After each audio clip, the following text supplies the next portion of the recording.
दुर्गा सप्तशती 11वां अध्याय। देवताओं का देवी की स्तुति करना और देवी का देवताओं को वरदान देना। तो इससे पहले कि हम आगे बढ़ें, आपका स्वागत करते हैं अपने इस YouTube चैनल ज्ञान गंगा में। और अगर आपने हमारा चैनल अभी तक सब्सक्राइब नहीं किया है तो सब्सक्राइब जरूर कर लें।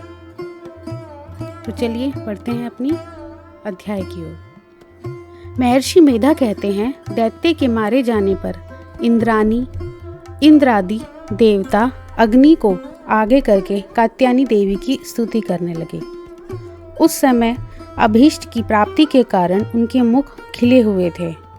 देवताओं ने कहा, हे शरणागतों के दुख दूर करने वाली देवी, तुम प्रसन्न हो, और संपूर्ण जगत की माता तुम प्रसन्न हो। विश्वेश्वरी, तुम विश्व की रक्षा करो, क्योंकि तुम इस चर और अचर की ईश्वरी हो। हे देवी, तुम संपूर्ण जगत की आधार रूप हो, क्योंकि तुम पृथ्वी रूप में भी स्थित हो।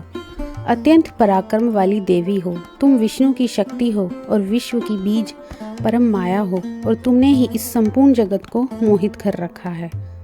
तुम्हारे प्रसन्न होने पर ही यह पृथ्वी मोक्ष को प्राप्त होती है। हे देवी, संपूर्ण विद्याएं तुम्हारे ही भिन्न भिन्न स्वरूप हैं। इस जगत में जितनी भी स्त्रियां हैं वह सब तुम्हारी ही मूर्तियां हैं। एकमात्र तुमने ही इस जगत को व्याप्त कर रखा है। तुम्हारी स्तुति किस प्रकार हो सकती है, क्योंकि तुम परम बुद्धि रूप हो और संपूर्ण प्राणी रूप, स्वर्ग और मुक्ति देने वाली हो। अतः इसी रूप में तुम्हारी स्तुति की गई है। तुम्हारी स्तुति के लिए इससे बढ़कर और क्या युक्तियां हो सकती हैं। संपूर्ण जनों के हृदय में बुद्धि रूप होकर निवास करने वाली, स्वर्ग तथा मोक्ष प्रदान करने वाली है। नारायणी देवी, तुमको नमस्कार है।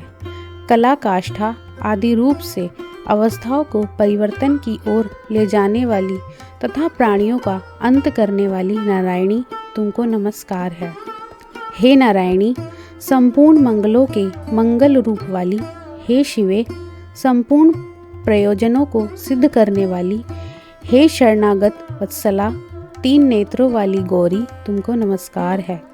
सृष्टि, स्थिति तथा संहार की शक्तिभूता सनातनी देवी, गुणों का आधार तथा सर्व सुखमयी नारायणी, तुमको नमस्कार है। हे शरण में आए हुए शरणागतों, दीन दुखियों की रक्षा में तत्पर, संपूर्ण पीड़ाओं को हरने वाली नारायणी, तुम हंसों से जुते हुए विमान पर बैठती हो तथा कुछ से अभिमंत्रित जल छिड़कती रहती हो, तुम्हें नमस्कार है। माहेश्वरी रूप से त्रिशूल, चंद्रमा और सर्पों को धारण करने वाली, हे महावृषभ वाहन वाली नारायणी, तुम्हें नमस्कार है। मोरों तथा कुक्कुटों से घिरी रहने वाली, महाशक्ति को धारण करने वाली, हे कुमारी रूप धारिणी निष्पाप नारायणी, तुम्हें नमस्कार है। हे शंख, चक्र, गदा और शांग धनुष रूप आयुधों को धारण करने वाली वैष्णवी शक्ति रूपा नारायणी, तुम्हें हम पर प्रसन्न हो, तुम्हें नमस्कार है। हे दांतों पर पृथ्वी धारण करने वाली वराह रूपणी कल्याणमयी नारायणी, तुम्हें नमस्कार है। हे उग्र नरसिंह रूप से दैत्यों को मारने वाली, त्रिभुवन की रक्षा में संलग्न रहने वाली नारायणी, तुम्हें नमस्कार है।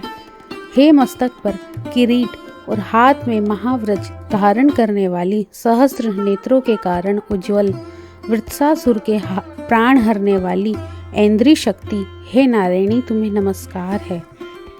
हे शिवदूती स्वरूप से दैत्यों के महामद को नष्ट करने वाली, हे घोर रूप वाली, हे मुख वाली, मुंडमाला से विभूषित मुंडमर्दिनी चामुंडा रूपा नारायणी, तुम्हें नमस्कार है।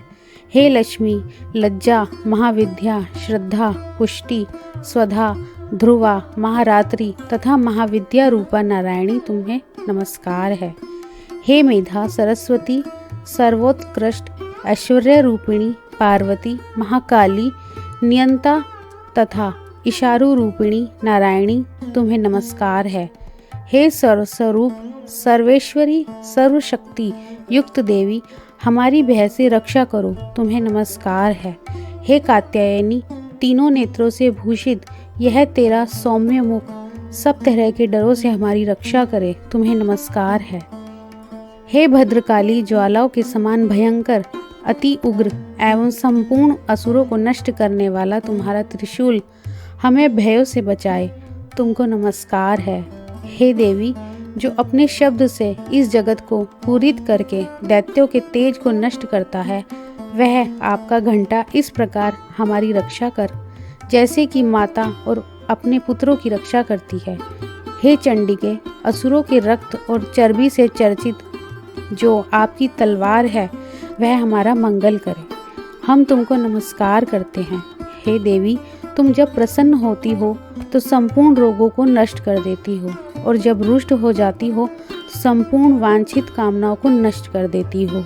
और जो मनुष्य तुम्हारी शरण में आ जाते हैं, उन पर कभी विपत्ति नहीं आती, बल्कि तुम्हारी शरण में गए हुए मनुष्य दूसरों को आश्रय देने योग्य हो जाते हैं।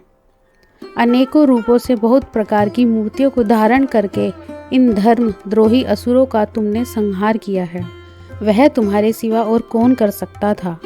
चतुर्दश विद्याएं और षट शास्त्र और चारों वेद तुम्हारे ही प्रकाश से प्रकाशित होते हैं, उनमें तुम्हारा ही वर्णन है।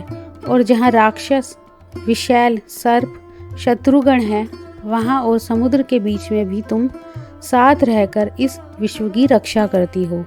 हे विश्वेश्वरी, तुम विश्व का पालन करने वाली विश्वरूपा हो, इसलिए संपूर्ण विश्व को धारण करती हो। इसलिए ब्रह्मा, विष्णु, महेश की भी वंदनीय हो। जो भक्ति पूर्वक तुमको नमस्कार करते हैं, वह विश्व को आश्रय देने वाले बन जाते हैं। हे देवी, तुम प्रसन्न हो और असुरों को मारकर जिस प्रकार हमारी रक्षा की है, ऐसे ही हमारे शत्रुओं से सदा हमारी रक्षा करती रहो। संपूर्ण जगत के पाप नष्ट कर दो और पापों तथा उनके फलस्वरूप होने वाली महामारी आदि बड़े बड़े उपद्रवों को शीघ्र ही दूर कर दो। विश्व की पीड़ा दूर करने वाली देवी, शरण में पड़े हुए पर प्रसन्न हो। त्रिलोक निवासियों की पूजनीय परमेश्वरी, हम लोगों को वरदान दो। देवी ने कहा, हे देवताओं, मैं तुमको वर देने के लिए तैयार हूँ। आपकी जैसी इच्छा हो वैसा वर मांगो, मैं तुमको दूंगी। देवताओं ने कहा, हे सर्वेश्वरी, त्रिलोकी की निवासियों की समस्त पीड़ाओं को तुम इस प्रकार हरती रहो और हमारे शत्रुओं को इसी प्रकार नष्ट करती रहो। देवी ने कहा, वैवस्वत मनवंतर के 28वें युग में 2 महाअसुर शुंभ और निशुंभ उत्पन्न होंगे। उस समय मैं नंद गोप के घर से, यशोदा के गर्भ से उत्पन्न होकर विंध्याचल पर्वत पर शुंभ और निशुंभ का संहार करूंगी। फिर अत्यंत भयंकर रूप से पृथ्वी पर अवतीर्ण वैप्रचिति नामक दानवों का नाश करूंगी। उन भयंकर महाअसुरों का भक्षण करते समय मेरे दंत अनार के पुष्प के समान लाल होंगे। इसके पश्चात स्वर्ग में देवता और पृथ्वी पर मनुष्य मेरी स्तुति करते हुए मुझे रक्त दंतिका कहेंगे। फिर जब 100 वर्षों तक वर्षा न होगी, तो मैं ऋषियों की स्तुति करने पर आयोनिज नाम से प्रकट होंगी और अपने 100 नेत्रों से ऋषियों की ओर देखूंगी। अतः मनुष्य सताक्षी नाम से मेरा कीर्तन करेंगे। उसी समय मैं अपने शरीर से उत्पन्न हुए प्राणों की रक्षा करने वाले शकों द्वारा सब प्राणियों का पालन करूंगी और तब इस पृथ्वी पर शाकंभरी के नाम से विख्यात होंगी। और इसी अवतार में मैं दुर्गा नामक महाअसुर का वध करूंगी और इससे मैं दुर्गा देवी के नाम से प्रसिद्ध होंगी। इसके पश्चात जब मैं भयानक रूप धारण करके हिमालय निवासी ऋषियों, महर्षियों की रक्षा करूंगी, तब भीमा देवी के नाम से मेरी ख्याति होगी। और जब फिर अरुण नामक असुर तीनों लोकों को पीड़ित करेगा, तब मैं असंख्य भ्रमरों का रूप धारण करके उस महादैत्य का वध करूंगी। तब स्वर्ग में देवता और मृत्यु लोक में मनुष्य मेरी स्तुति करते हुए मुझे भ्रामरी नाम से पुकारेंगे। इस प्रकार जब जब पृथ्वी राक्षसों से पीड़ित होगी, तब तब मैं अवतरित होकर शत्रुओं का नाश करूंगी। इति दुर्गा सप्तशती 11वां अध्याय। धन्यवाद।